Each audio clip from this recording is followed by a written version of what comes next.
From the first Pokemon games to more modern games like Terraria, pixel art is the foundation of art and gaming as we know it. It has such an important history and inspires the creation of many modern games today. In this video, we'll be learning a bit about pixel art and its history within games.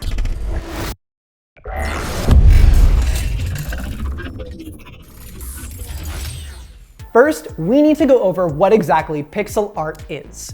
Pixel art is essentially a style of art where pixels are the building blocks of the artwork.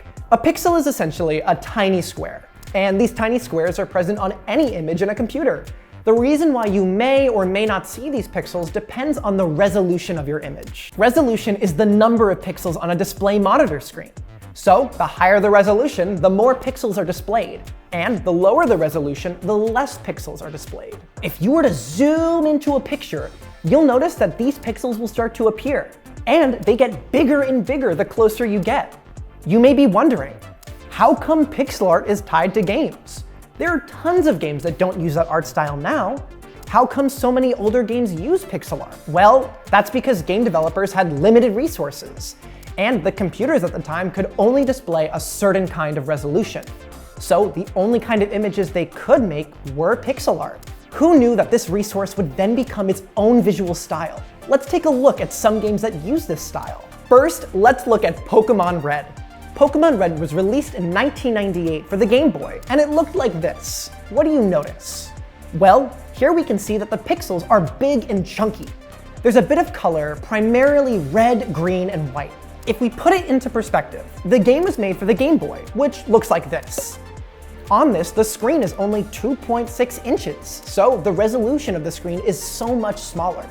This is why the pixels look so big. Now, let's look at Hyper Light Drifter. Hyper Light Drifter is an action-adventure RPG released in 2016 for PC.